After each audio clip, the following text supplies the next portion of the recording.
Tes, tes, tes. Wojang, wojang.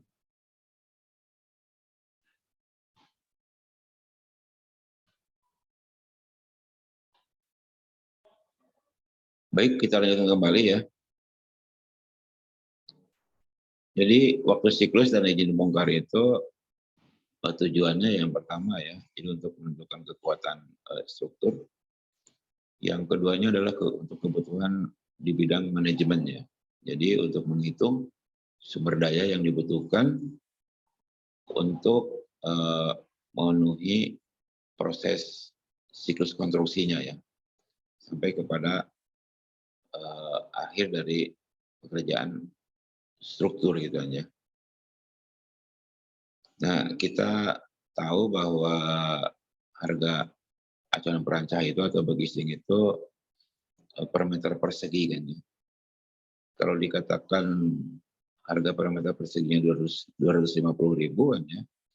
Nah, sementara standar yang digunakan di beberapa perusahaan ya, perusahaan yang besar gitu ya, BUMN, Waskita Karya atau PP gitu ya. Kalau Waskita Karya itu penentuan zonanya itu per 400 meter persegi luas rantai. Nah, sementara PP itu penentuannya terhadap volume beton ya, jadi per 100 meter kubik beton. Kalau dikonversi ya sama-sama ya, hitungan untuk di jam kerja efektif bekerja itu ya kurang lebih sekitar 400 meter persegi dari luas rantai. Kalau 400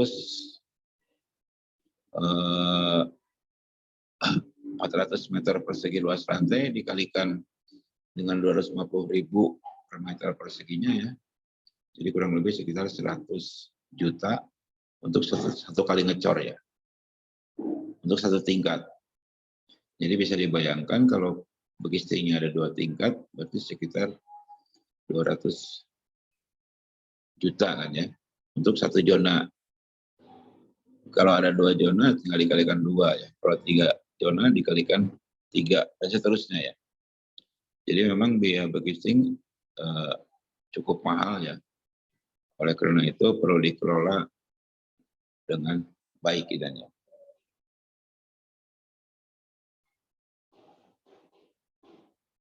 Nah, jadi dengan diperolehnya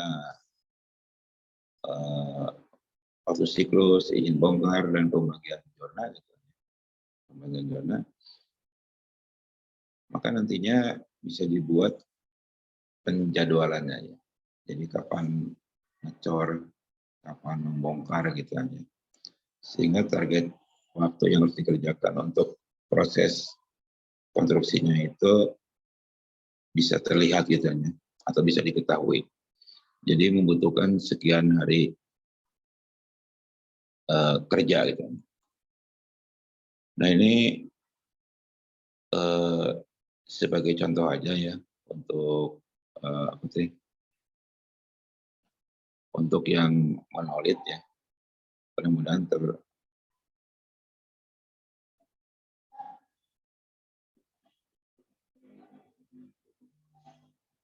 bisa kelihatan nggak ininya? Halo?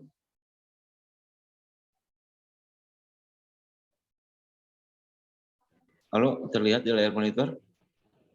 Terlihat, Pak, jumlah kebutuhan KAP.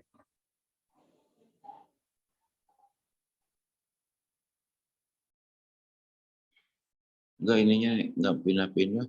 Bentar ya.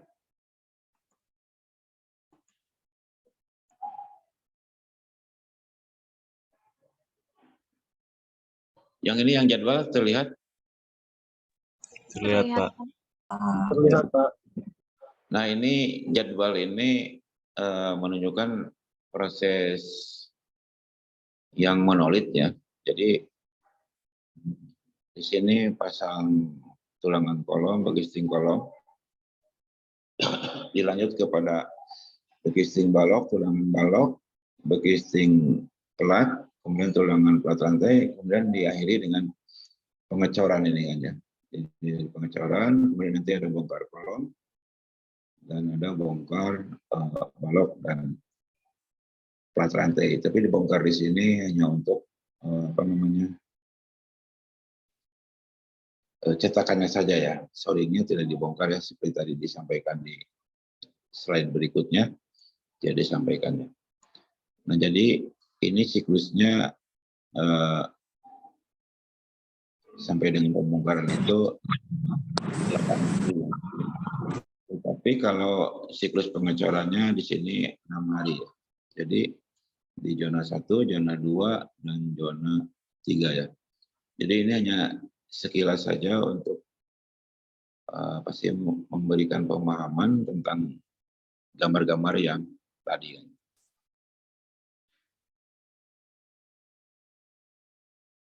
Nah, sekarang mengenai pemahaman tentang waktu siklus gitu ya. Kalau menurut Wigwood ini siklusnya siklus konstruksi acuan dan perancah ya. Karena apa? Karena sampai dipindahkan ya. Jadi kalau dibongkar, konstruksi acuan perancahnya harus dipindahkan ya.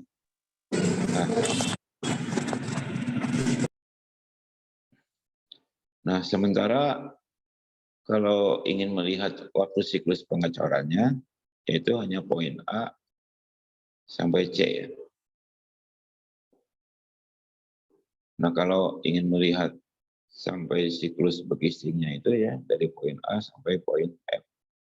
Nah, ini mohon dipahami dengan baik ya, karena nantinya ini akan menjadi pemahaman yang harus dipahami dengan baik ya, untuk bisa melaksanakan proses siklus pengecoran dan siklus bekistingnya ya.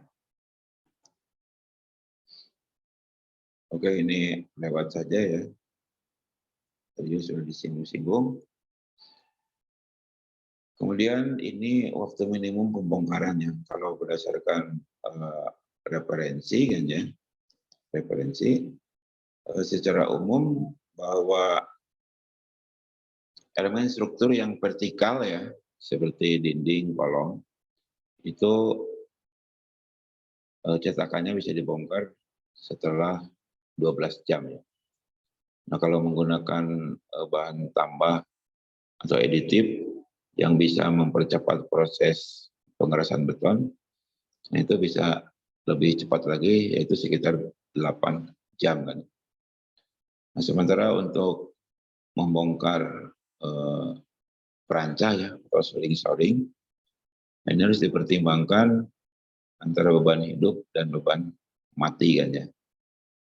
Jadi kalau beban hidupnya lebih kecil dari beban mati, tentu saja durasi-durasi yang diperlukan itu cukup lama ya, dibanding dengan beban hidup yang lebih besar dari beban mati ya.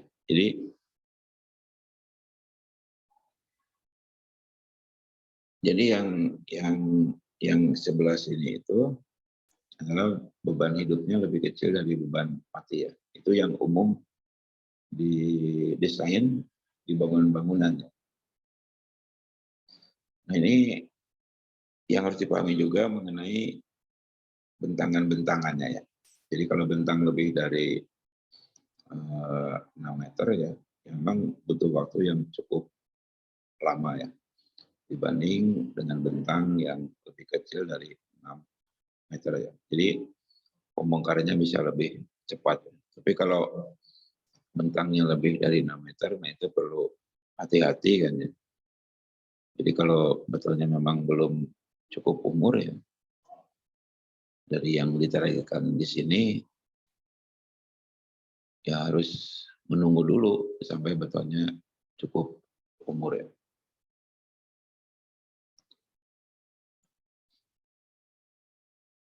Nah, ini kalau dilihat pengembangan beton seperti ini gitu. Ini Bapak ambilkan dari ACI-nya ya. Ini untuk beton normal ya. Jadi sebagai pedoman untuk merancang sistem struktur di dalam prosesnya ya, artinya proses siklus konstruksi itu sudah dijadikan patokan 70% dari apa sih dari kekuatan betonnya ya, atau dari mutu betonnya. Nah, itu bisa dicapai pada umur 7 hari kan ya. Jadi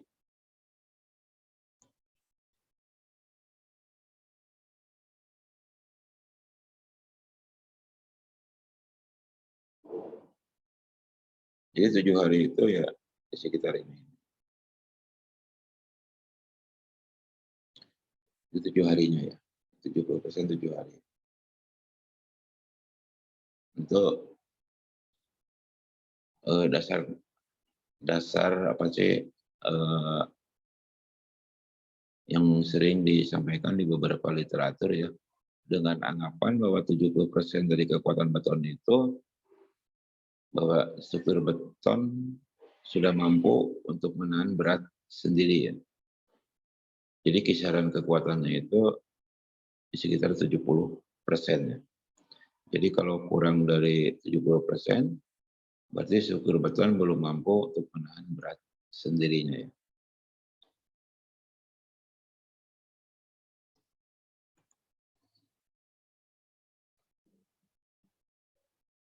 Kemudian prosesnya ya, jadi yang pertama untuk ngecor lantai I ini ada dicor. Setelah dicor, ditunggu betonnya kemudian dibongkar ya. Dan dilanjutkan lagi untuk bisa ngecor lantai keduanya ya. Jadi sementara lantai I tadi menjadi lantai I-1 dan lantai yang akan dikerjakan menjadi lantai I gitu ya. Nah, untuk bisa melaksanakan seperti ini membutuhkan waktu yang lama sampai beton yang di lantai I-1 itu cukup umur gitu kan ya.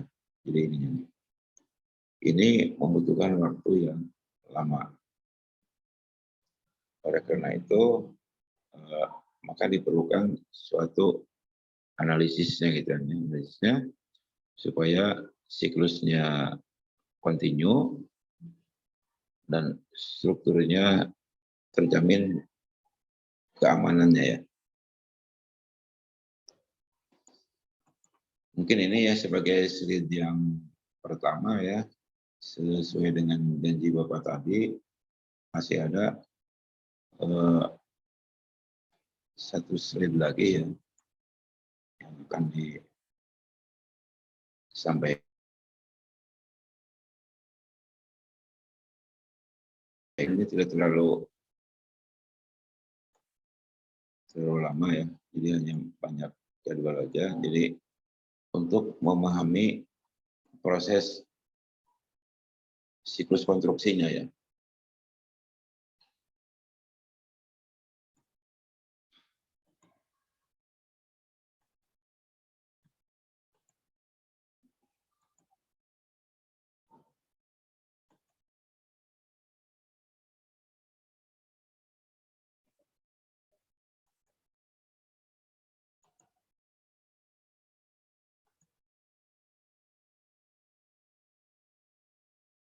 Sudah kelihatan? Sudah, Pak. Lihat, Pak. Ya, ya. Nah, ini untuk menjelaskan proses pekerjaan gedung bertingkat. Jadi, proses siklus konstruksinya ya. Nah, ini tadi sudah disampaikan. Ini juga sudah disampaikan. Ini juga sudah. Ini sudah.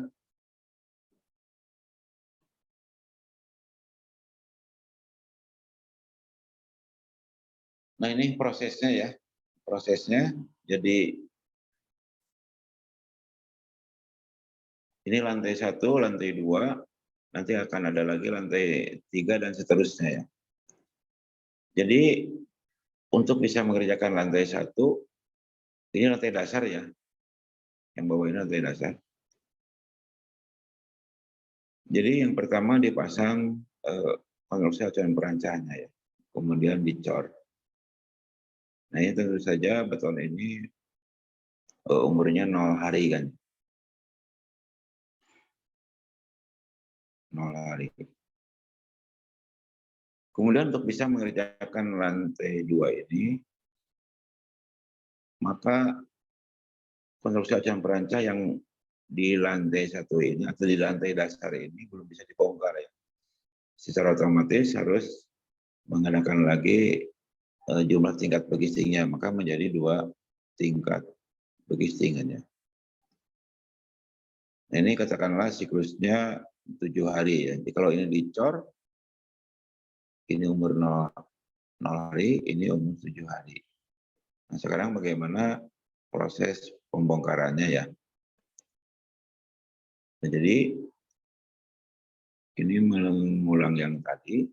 Nah, ini dibongkar ke sini. Ini dibongkar ke sini. Nah, yang menjadi pertanyaan,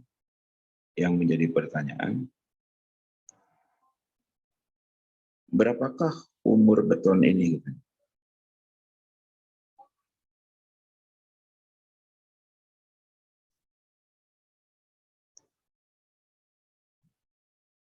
Jadi itu ya yang sering menjadi permasalahan, ya boleh dikatakan permasalahan pertama ya. Berapakah sih umur beton itu supaya strukturnya aman gitu kan. Nah di sini kita harus tahu ya mengenai pengaruh dari susut dan rangkak gitu kan ya. Walaupun di dalam metode ini diabaikan, tetapi kita harus tidak mutlak diabaikan gitu kan ya. Tapi harus betul-betul dipahami bahwa susut rangkak itu memang harus dipertimbangkan gitu ya. Tetapi pada umur berapa gitu kan ya, umur minimalnya susut rangkak itu masih bisa dikendalikan gitu kan. Itu yang pertama. Kemudian yang kedua adalah mengenai daya lekat tulangan terhadap beton. Misalnya. Jadi pada umur berapa beton sudah mulai mempunyai daya lekat terhadap tulangannya ya. Nah itu dari beberapa referensi memang tidak begitu dikupas secara jelas ya. Bapak juga hanya menemukan standarnya dari British Standard misalnya, bahwa beton sudah mempunyai daya lekat itu kalau mutunya ya sudah mencapai 10 MPa gitu. 10 MPa.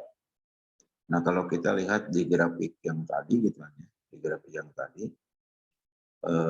10 MPa itu akan dicapai pada umur 2 hari.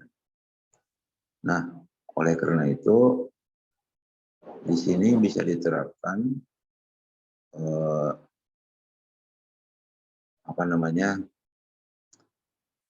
kalau mau membongkar ini, jadi kalau mau membongkar acuan perancah yang di bagian sini, ini umur beton sini minimal 2 hari ini. Umur betonnya minimal 2 hari. Nah, mengenai umur beton di sini itu tergantung dari waktu siklusnya. Nah, di dalam penjelasan ini waktu siklusnya 7 hari. Jadi kira-kira ini umurnya berapa hari ini? Umur yang di lantai 1 itu, umur betonnya? Halo? Ada yang tahu?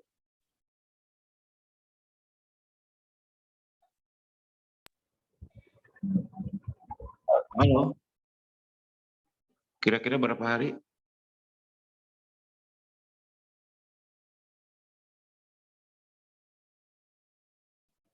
Halo? 9, Pak.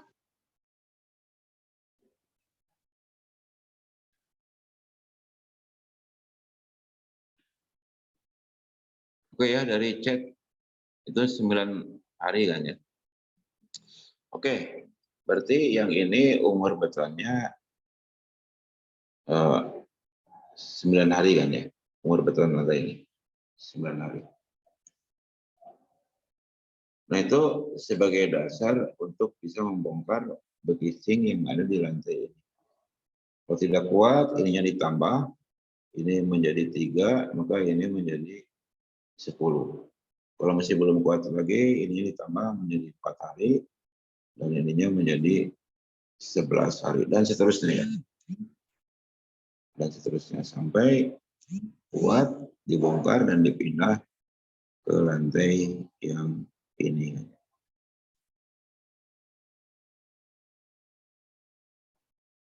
Ke lantai yang ini, dipindah. Nah, tetapi di dalam pelaksanaannya,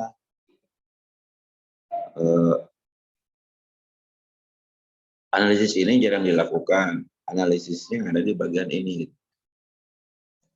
Jadi analisisnya di bagian ini.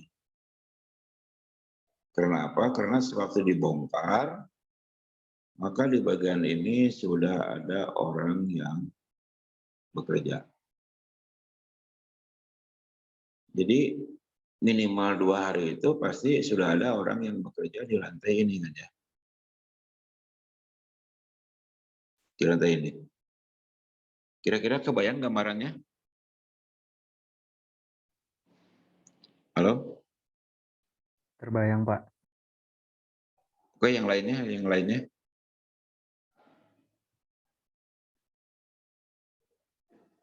Kebayang yang lainnya? Kebayang, Pak. Oke ya. Jadi anggapannya itu sudah ada beban. Nanti di dalam penjelasan selanjutnya ada yang namanya beban sebelum pengecoran gitu kan. Nah, beban sebelum pengecoran itu ada berat tulangan, ada berat acuan perancangnya untuk beban mati ya, dan ada beban hidup. Nah, mengenai kombinasi beban, kemudian besaran-besaran beban akan disampaikan secara terpisah ya di penjelasan berikutnya. Nah, sekarang ini hanya pemahaman untuk proses siklusnya aja, karena nantinya pemahaman ini akan terus digunakannya, akan terus digunakan untuk analisis-analisis selanjutnya sampai kepada tugas-tugas besarnya yang akan menggunakan data-data tersebut ya.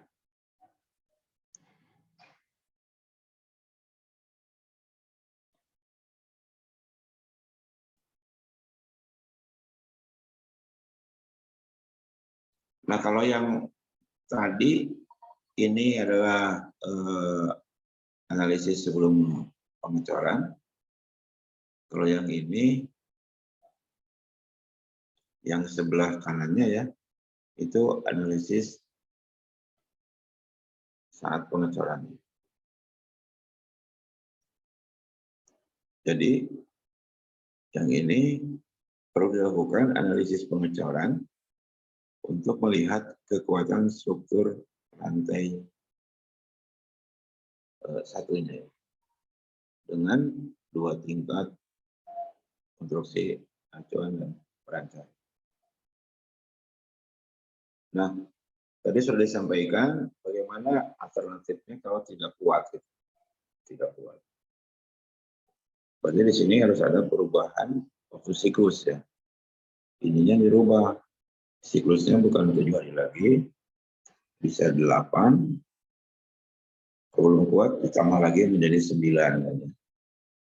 Jadi 9 hari.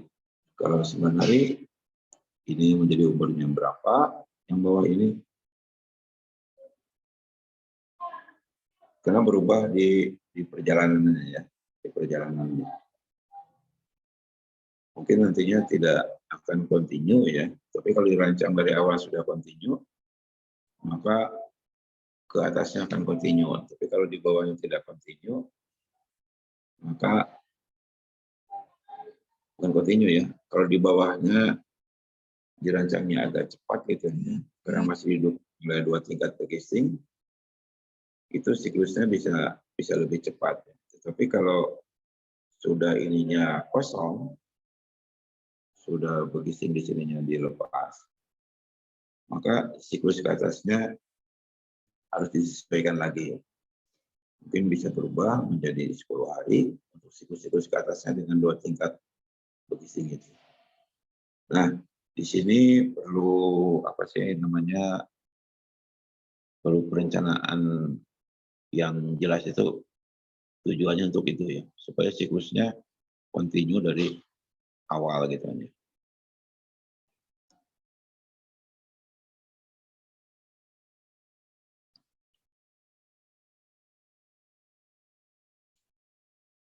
Ini untuk proses selanjutnya ya, untuk merencanakan lantai 4 sama dengan yang tadi ya, jadi tidak ada perbedaannya. Nah, di sini sedikit ada penjelasannya untuk bisa memahami dulu gitu aja. Mengenai besaran-besaran beban yang harus dihitung di awal gitu aja. Harus dihitung di awal. Nah, ini target kita itu ya, supaya lebih bisa memahami tentang waktu siklus ya. Nah, ini target di awal bahwa kita akan merancang waktu siklus dengan 9 hari gitu aja. Nah, bagaimana distribusi beban terhadap lantai-lantai di bawahnya ya.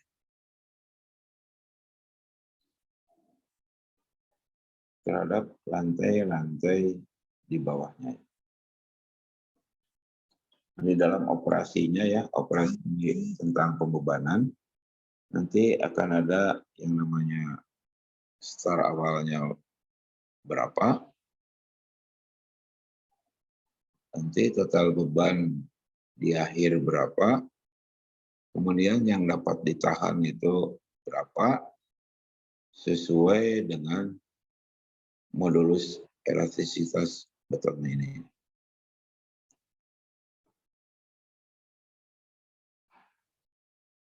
Sehingga nantinya dengan beban sebesar ini, sementara kemampuan lantainya hanya mampu sebesar ini, berarti ada yang ditransfer kan?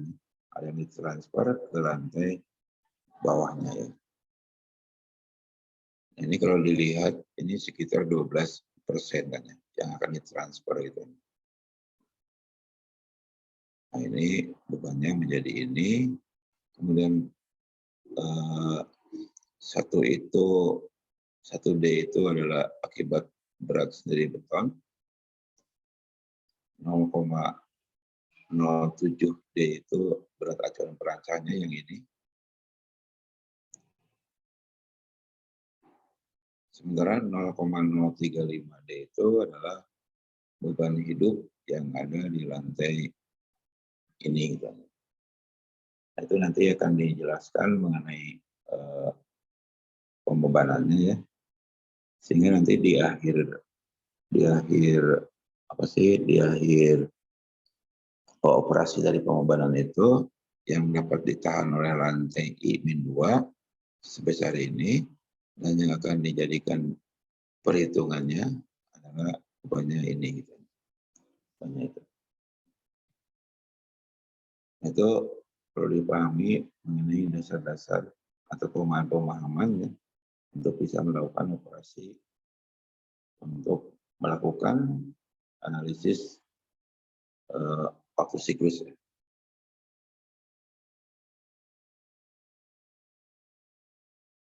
Ini bisa di screenshot,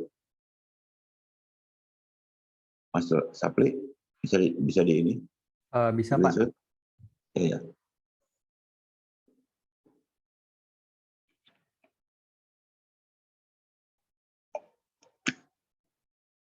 Sudah? Sudah Pak.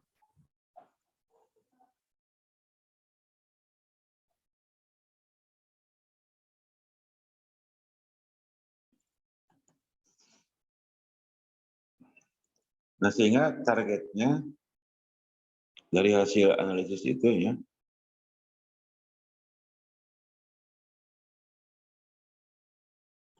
targetnya ini yang pertama, ini yang kedua.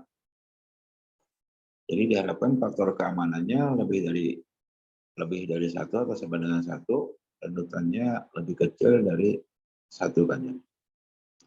Nah, ini bisa dilihat dari persyaratan itu untuk siklus 9 hari ya. Jadi ini belum kuat gitu ya. Belum kuat. Oleh karena itu perlu ditambah sampai beberapa hari sampai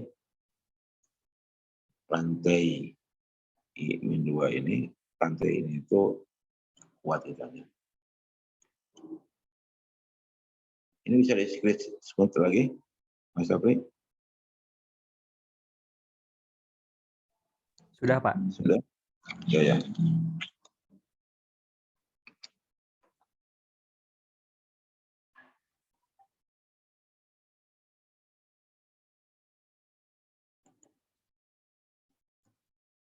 Nah, coba perhatikan grafik ini ya.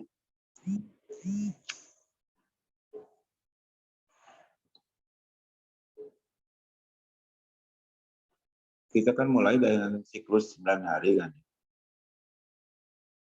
Kalau melihat persyaratannya kan harus, ini faktor keamanan ya, harus lebih besar dari satu kan ya.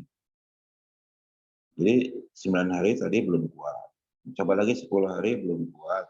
Coba lagi yang 11 hari belum kuat. Nah, ini baru bisa di 12 hari kan, untuk faktor keamanannya. Ya kalau di sini sudah kuat yang 12 hari, maka yang 13, 14, dan 15 itu cukup aman ya. Kemudian bagaimana untuk melihat di pembongkaran acuan perancang supaya bisa siklus KAP-nya ya. Nah, kita mencoba dari umur 2 hari kan ya.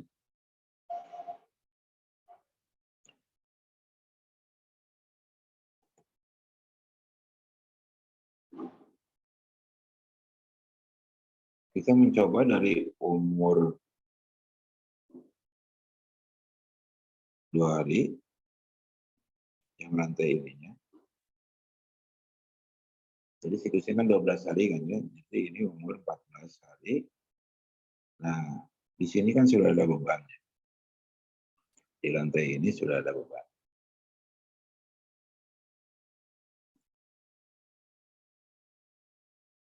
Yang ini. Ini sudah ada beban. Jadi mirip dengan yang tadi di awal ya, untuk penjelasan waktu siklus pengecoran, yang mirip. Ada mulai, ada berat ditambah berat sendiri, tambah berat perancang, tambah beban hidup, air operasinya berapa gitu ya. Kemudian yang dapat ditahan berapa, yang ditransfer ke lantai bawah berapa. Nah, sehingga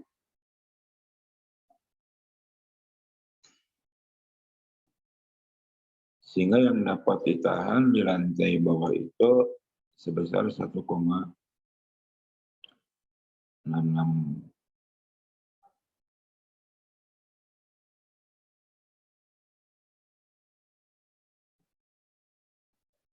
ini kan ya.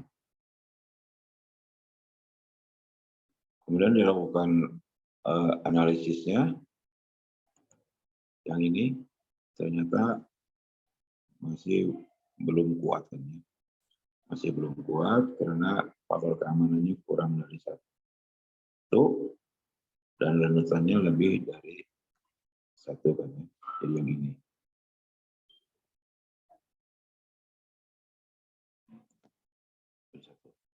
Nah, jadi berapa sih umur beton ini dan berapa sih umur beton lantai ini 2 supaya kuat gitu ya. Ini berdasarkan hasil analisisnya ya. Di slide berikutnya. Jadi ini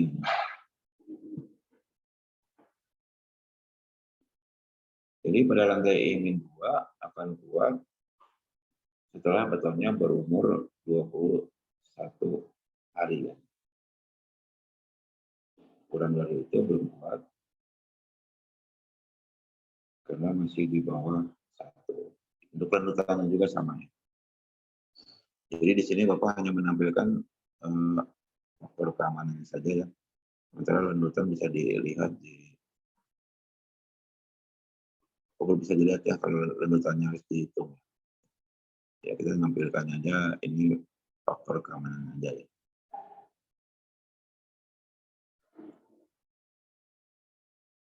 Nah, dari hasil-hasil tadi itu, maka waktu siklus, waktu pembongkaran, dengan jumlah bekistingnya bisa ditetapkan dan dibuatkan jadwalnya. Nah ini hanya contoh saja ya, contoh saja untuk bisa lebih dipahami lagi kan.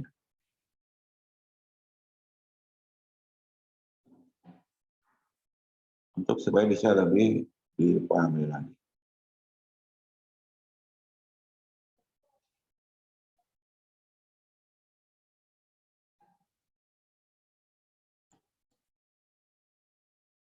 Ini nanti akan dijelaskan di pertemuan-pertemuan selanjutnya ya. Mungkin akan lebih banyak di MPK kan ya. Nah bagi yang tidak mengambil MPK ya, jadi itu cara pengecoran antar zona gitu. Di sini persiapannya masih